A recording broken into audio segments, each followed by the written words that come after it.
Hello दोस्तों, स्वागत है आप सभी का एक बार फिर से आपके अपने YouTube channel education point with Mohit Gupta में। दोस्तों, आज हम बात करेंगे एक महत्वपूर्ण टॉपिक के बारे में जो कि शीर्ष पदाधिकारियों के शपथ एवं त्यागपत्र से संबंधित हैं, जो विभिन्न प्रतियोगी परीक्षाओं में पूछा जाता है। तो आइए देर न करते हुए शुरू करते हैं। सबसे पहले हम बात करेंगे राष्ट्रपति की। तो राष्ट्रपति को जो शपथ दिलाया जाता है, भारत के मुख्य न्यायाधीश के द्वारा दिलाया जाता है और मुख्य न्यायाधीश को उच्चतम न्यायालय का मुख्य न्यायाधीश के नाम से भी जाना जाता है। और इनका जो त्यागपत्र होता है वो उपराष्ट्रपति द्वारा लिया जाता है। एक बात और मैं बताना चाहूँगा कि राष्ट्रपति का जो निर्वाचन का बात संविधान के अंतर्गत किया गया है वो अनुच्छेद 54 के तहत किया गया है। इसके बाद हम बात करेंगे उपराष्ट्रपति, जिनको राज्यसभा का सभापति के नाम से भी जाना जाता है। और इनके निर्वाचन की जो बात की गई है वो अनुच्छेद 66 के अंतर्गत की गई है। और इनका शपथ राष्ट्रपति के द्वारा होता है और त्यागपत्र भी राष्ट्रपति के द्वारा ही लिया जाता है। आगे हम बात करेंगे प्रधानमंत्री की। तो प्रधानमंत्री का जो संविधान के अनुच्छेद में बात की गई है वो अनुच्छेद 75A में बात की गई है। और इनका जो शपथ होता है वो राष्ट्रपति के द्वारा होता है और त्यागपत्र भी राष्ट्रपति द्वारा ही लिया जाता है। आगे हम बात करेंगे लोकसभा अध्यक्ष।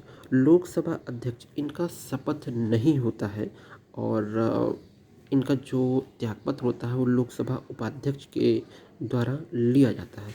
इनका शपथ इसलिए नहीं होता है क्योंकि पहले से ही ये संसद के जो ऊपरी सदन है, जो लोकप्रिय सदन है यानी कि लोकसभा, उसमें ये जो है पहले से ही सांसद के रूप में निर्वाचित होते हैं और सांसद जब निर्वाचित होते हैं तब इनका शपथ उसी समय हो जाता है।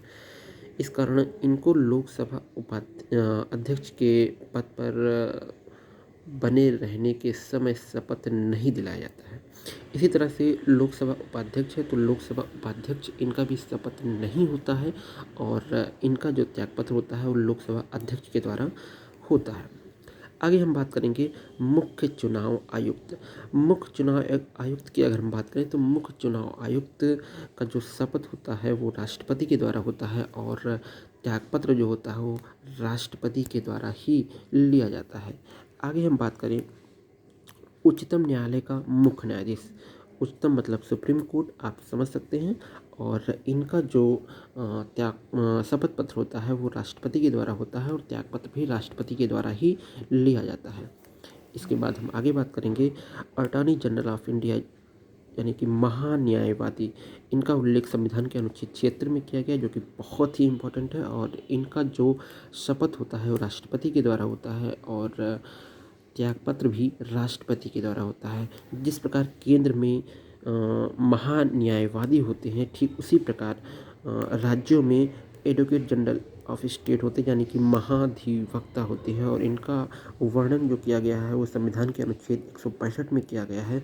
और इनका जो शपथ होता है राज्यपाल के द्वारा होता है और इनका जो त्यागपत्र होता है वो राष्ट्रपति के द्वारा होता है। तो आप इन दोनों बिंदुओं को बहुत ही ध्यान से देखेंगे यानी कि महान्यायवादी और महाधिवक्ता, इन दोनों में छोटा सा डिफरेंस है। छोटा सा जो डिफरेंस है वो ये है कि महान्यायवादी जो होते हैं वो सेंट्रल में प्रमुख होते हैं यानी कि अटॉर्नी जनरल होते हैं। ठीक उसी प्रकार जिस प्रकार राज्य में राज्य का महाधिवक्ता होता है उसी प्रकार केंद्र में केंद्र का महान्यायवादी होता है। इनके शपथ और त्यागपत्र में थोड़ा सा डिफरेंस है। जिस प्रकार राष्ट्रपति को आपने शपथ दिलाते हुए महान्यायवादी को देखा है, उसी प्रकार राज्यपाल के द्वारा महाधिवक्ता का शपथ होता है। बाकी दोनों का त्यागपत्र सेम राष्ट्रपति के द्वारा ही लिया जाता है। अब हम आगे बात करेंगे नियंत्रक एवं महालेखा परीक्षक, जिसको CAG कहा जाता है। इनका उल्लेख संविधान के अनुच्छेद 148 में है और इनका शपथ और त्यागपत्र दोनों राष्ट्रपति के द्वारा ही लिया जाता है। इसके बाद हम आगे बात करेंगे संघ लोक सेवा आयोग यानी कि UPSC, union public service commission. इसका जो उल्लेख किया गया है संविधान के अनुच्छेद 315 में किया गया है और इनको जो शपथ दिलाया जाता है वो आयोग के वरिष्ठतम सदस्य के द्वारा दिलाया जाता है, जबकि त्यागपत्र राष्ट्रपति के द्वारा लिया जाता है। एक बात और बताना चाहूँगा, संविधान के निर्वाचन आयोग का जो प्रावधान किया गया है वो आर्टिकल 324 में किया गया है। आगे हम चलते हैं। आगे हम आपको बताएंगे राज्यपाल के बारे में। तो राज्यपाल का जो उल्लेख है संविधान के अनुच्छेद 155 में है और इनको शपथ जो दिलाया जाता है वो उच्च न्यायालय का मुख्य न्यायाधीश, यानी कि जो राज्य में उच्च न्यायालय होते हैं उनके मुख्य न्यायाधीश के द्वारा इनका शपथ होता है, जबकि त्यागपत्र राष्ट्रपति के द्वारा लिया जाता है। आगे हम बात करेंगे मुख्यमंत्री की। तो मुख्यमंत्री की जो संविधान में चर्चा की गई है अनुच्छेद 164 में की गई है और इनका शपथ और त्यागपत्र दोनों राज्यपाल के द्वारा ही होता है। आगे हम बात करेंगे उच्च न्यायालय का मुख्य न्यायाधीश, यानी कि जो विभिन्न राज्यों के मुख्य न्यायाधीश होते हैं उनका जो शपथ होता है वो राज्यपाल के द्वारा होता है, जबकि त्यागपत्र राष्ट्रपति के द्वारा लिया जाता है। आगे हम बात करेंगे जिला न्यायाधीश का। तो जिला न्यायाधीश के बारे में अगर हम बात करते हैं तो इनका शपथ और त्यागपत्र दोनों राज्यपाल के द्वारा होता है।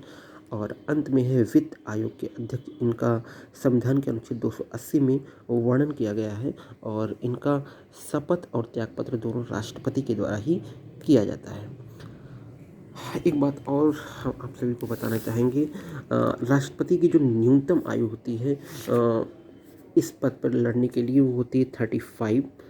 इसी प्रकार प्रधानमंत्री का जो न्यूनतम आयु होता है वो होता है 25 और उपराष्ट्रपति का जो न्यूनतम आयु होता है वो होता है 35।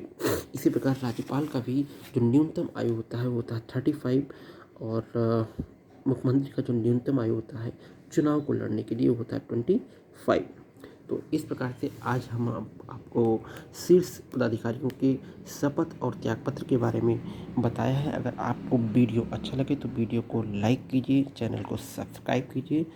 धन्यवाद।